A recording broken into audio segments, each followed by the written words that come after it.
Bandeko Balandi, MKTV News, Mbote Nabino Bisika Boali. Merci pour la fidélité, merci pour la patience Nabino, merci.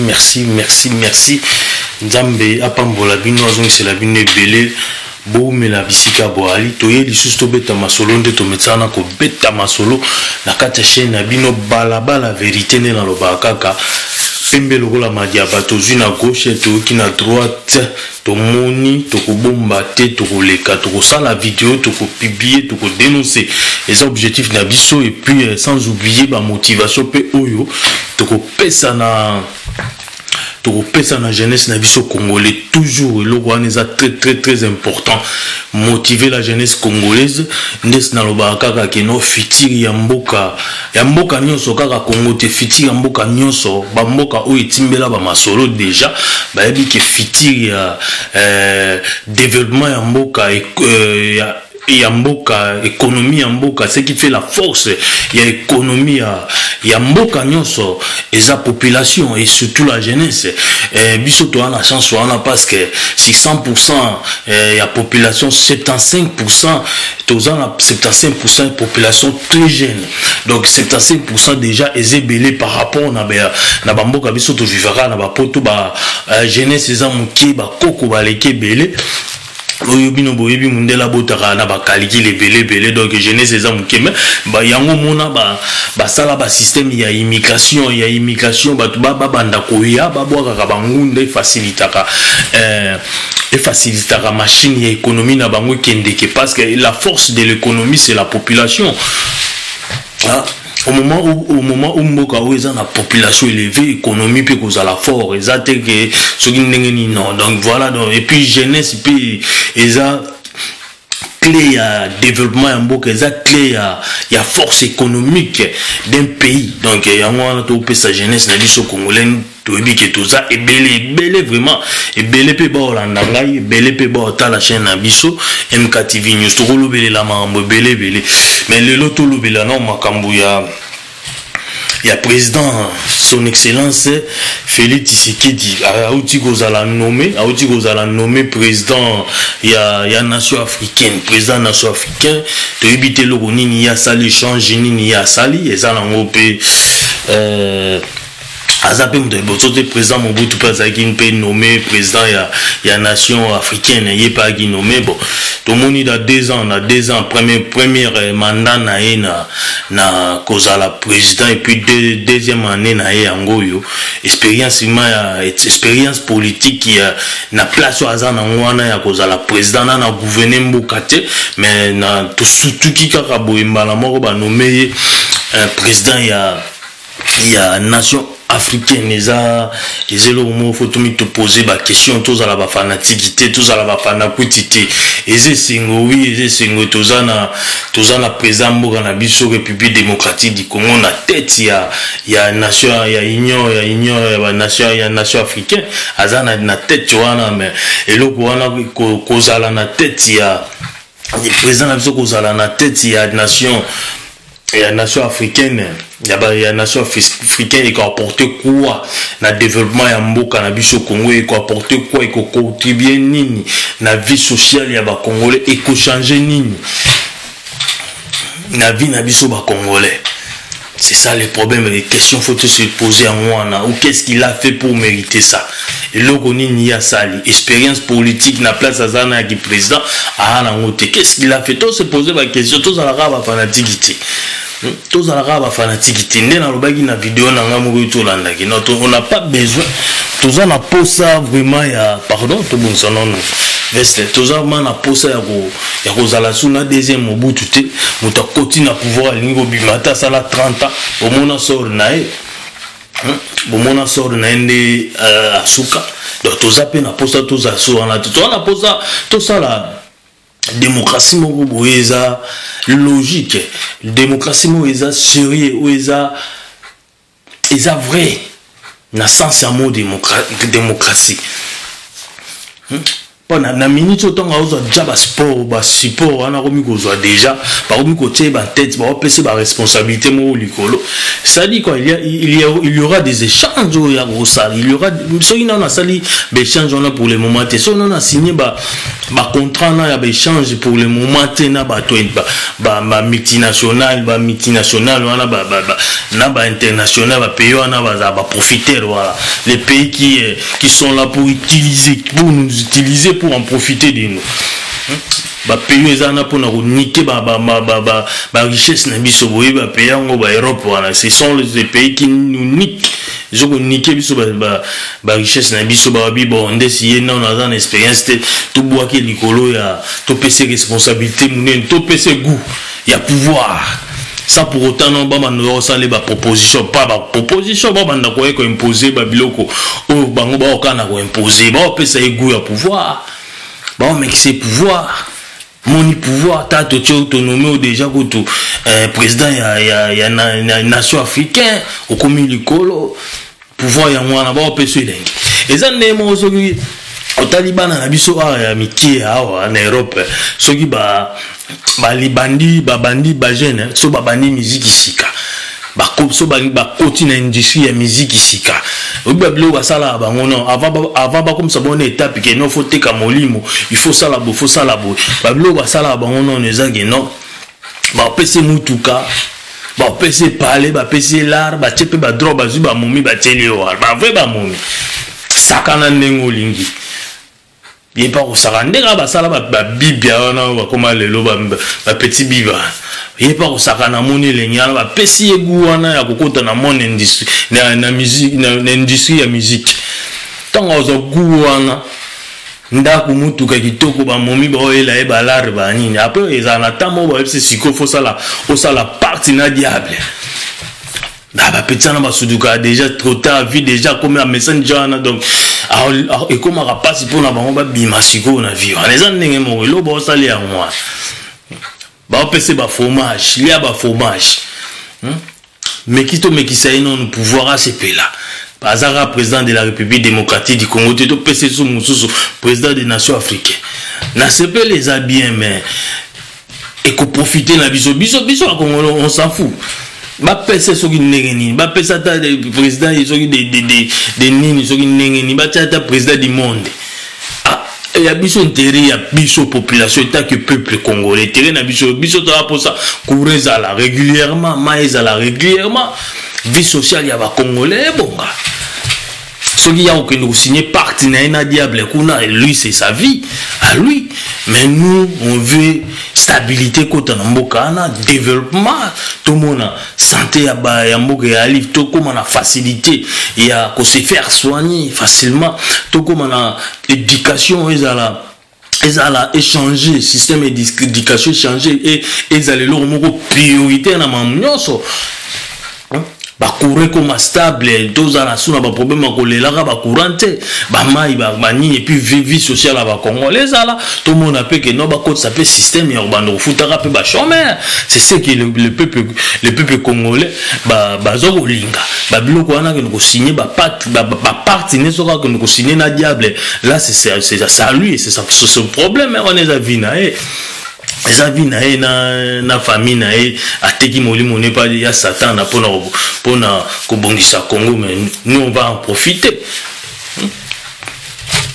Où est l'intérêt l'intérêt ni ya population dans la cadre na nomination na ya président ya nation africaine intérêt na biso ni wana kisalo me vanda yemo aloba kisalo me vanda aloba kiwana le peuple d'abord to aposa to monango bravo a remis président au CPL en tout cas on a bien à CPL coup du chapeau a remis président et c'est le mot bien et ça vraiment le mot bien Sengo a remis président mais intégrer population le peuple d'abord le peuple slogan les a bien le peuple d'abord le peuple vient premièrement les Congolais pour le Congolais d'abord. Le Congo pour les Congolais. Il faut nous lancer le Congo pour les Congolais. À orienter la population, à jeunesse, à sa jeunesse. On peut avoir la volonté. La volonté, on a et ya kobongisa mboka, volonté ya kotonga mboka, volonté ya kotia makambo son ordre. Mais écoutez quand même, c'est pas la volonté qui mène au but, c'est le but qui donne la volonté. La bande sous, c'est pas la volonté qui mène au but, mais c'est le but qui donne la volonté. On peut avoir la volonté, mais est-ce que volonté on est même habitué son objectif et même habitué son but? Mais si on a un but, dès qu'on peut s'habituer volonté, on a un but, c'est ça l'importance. Donc ce serait mis à l'acceptation objectif premièrement. Objectif n'est ça là qui et puis ça est volonté qui sont objectif n'est pas. Mais tout le monde a non volonté zali, mais volonté ont amené son but. Comme je viens juste de le dire, c'est pas la volonté qui mène au but, c'est le but qui donne la volonté. C'est ça. Travaillons ensemble. Donc aïe la discussion aïe qui demande aussi la toquer na élection. Tout ça non balou faut la respecter. Constitution faut la respecter. C'est ça aussi, et là on peut ça la force en Mboka quand les gens les politiciens commencent à respecter la constitution, commencent à respecter constitution en Mboka. Et là on est ça rappelle force. Et là on est là ça déjà que non Mboka déjà la loi est comme une place. Mais quand les politiciens vont respecter la constitution Mboka, c'est-à-dire quoi, justice est appelée dans Mboka. Malgré tout, les politiciens vont créer la loi, mais personne n'est au-dessus de la loi. La loi est forte. Tu as pour s'intégrer dans la vie, on a fait ça. Il clair, un rapport clair. Ça la paix discours dans la population congolaise.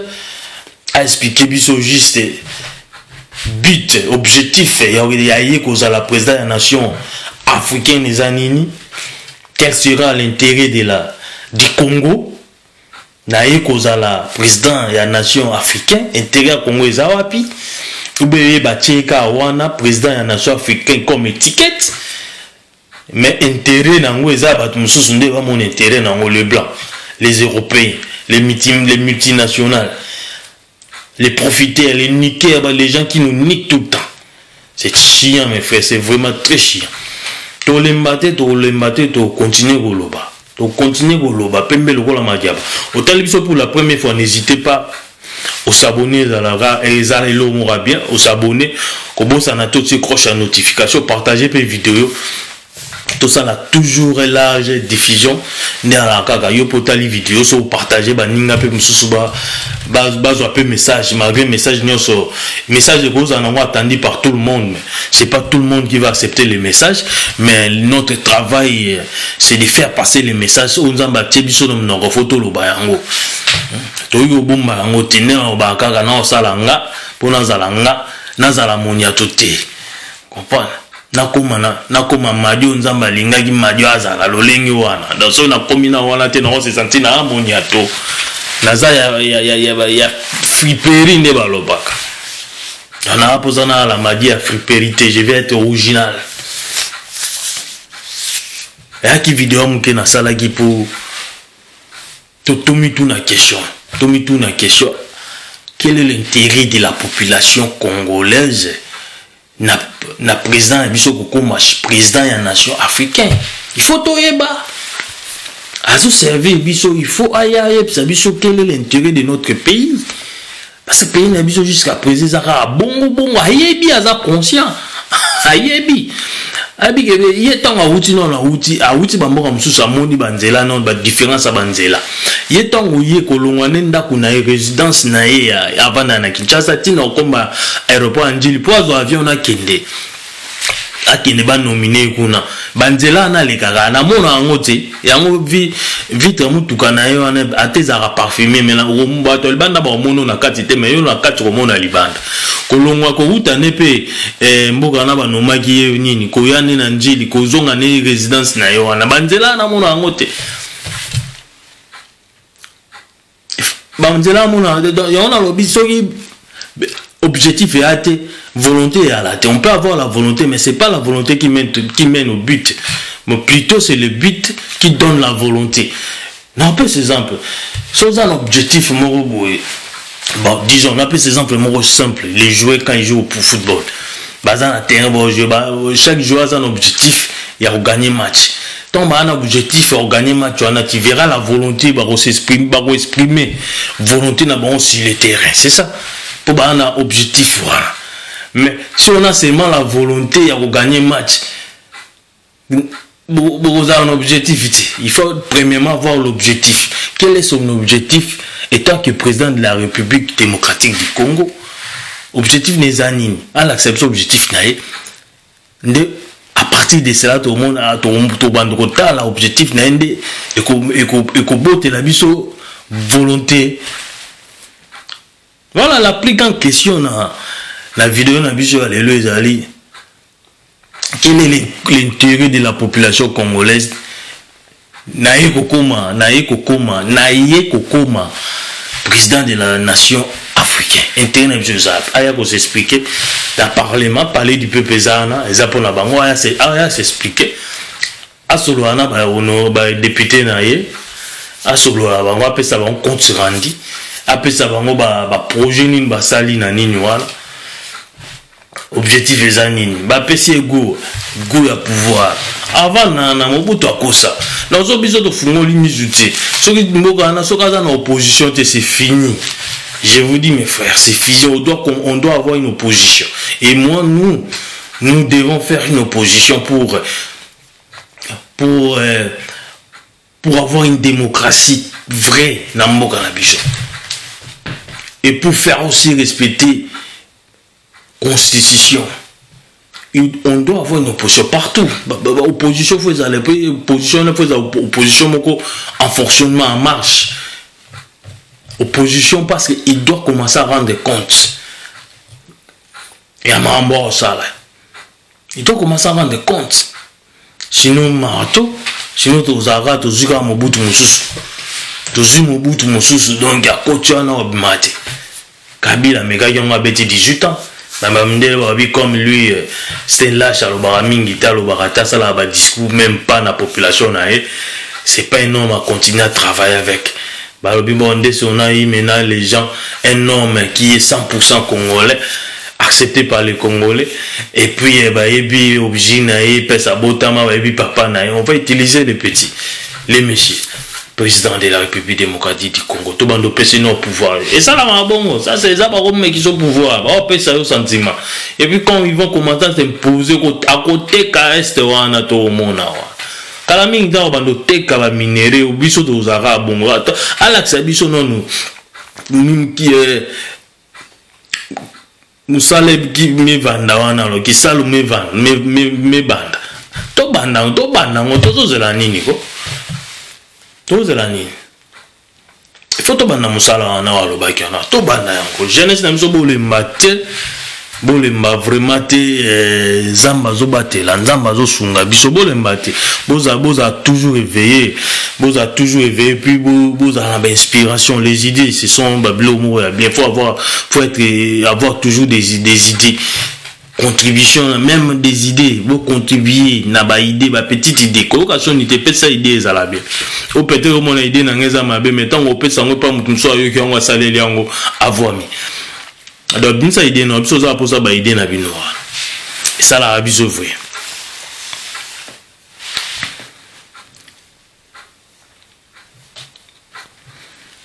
Donc c'est comme ça donc minga le bezala qui pour tous autant la vidéo, tout ça ma vidéo à la télévision pour la première fois, n'hésitez pas à s'abonner.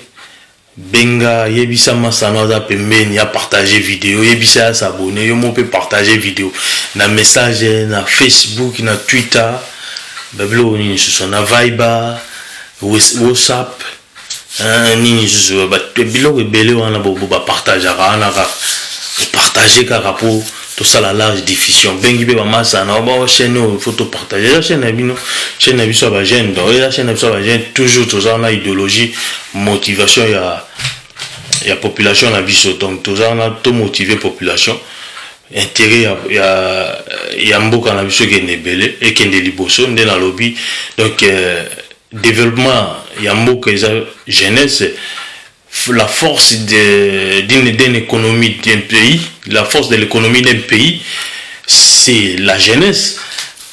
Chez la jeunesse, tout ça bien parce que tout ça, dans 75%, il y a jeunesse.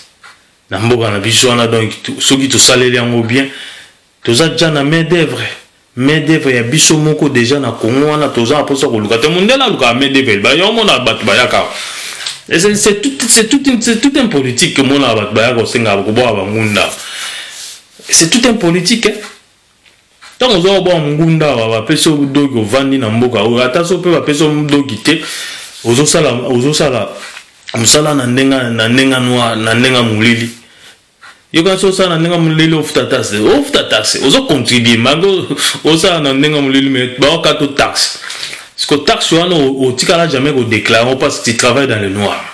Parce que bon c'est quand on a caisse à ça, il y a l'état na bango. Bango ba na posa ba to baya. Parce que biso toza jana ba main d'œuvre. Tu utilises main d'œuvre na to colis économie, tu utilises main d'œuvre na to on a mboka na biso moko. To développer mboka to tonga mboka na biso. Bo faciliter bo finance les jeunes n'ont pas de travail au Congo. Et quand si le loso boté finance bobandi ko belé tu fasses que les jeunes va parler, va vendre na parler bazorelo tu bino ne bolinga va vendre na ba parler. Mais so pe bino politique vous décider que jeunes so Congolais va vendre sur na parler te bobandi ko créer bon ba bilo ko sala. Ils vont se lever à aller faire quelque chose. On même pas gagner pain. Mais vous voulez seulement bando ko pesaka bango pour voter bino. Et puis biso population photo voter ministre était pour appeler ça que au loso pour appeler ça que sako mais masangu ou pour appeler ça que chassa sukali na ninzanza mille canido. Faut que voter politicien ou voter ministre et président à partir ya ba idée ba débat faut pas ça la ba débat télévisé bino boka ba idée na bango boka bilo ni ba proposer pour na développement ya mboka bilo ni ba proposer pour na ekosala bien na yo sokoza convaincu na ba débat na ba politicien ba kosala ndo o voter ko voter te pour appeler ça que 10 euros ou 10 dollars ko voter te pour appeler ça que kwanga non yango zo mona na suka ntongo appeler so kwanga voter aller kuna ko sala ba bisala sala na e. Après na subina yo mo so rumi ko lela yo votaki to cheke wana biso to cheke na sundole biso mo votaki pour apesa ki osaki ya fufu soko votaki na ba idée na e na ba promesse ça là yo na ba idée apesa ki yo a convaincre ki yo na ba idée ozala na façon ni oko landelela e oko condamner c'est ça. Voilà, nous avons battu la biso, ma vidéo est belle, tout le monde ça, on a bien à chaque fois, toujours occasion. Donc, tout le monde battu, tout le monde kaka. Ma bango nous avons battu les mises à biso. La voix qui crie dans le silence du désert, zaba biso. Tout ce qui n'a biso. Ciao.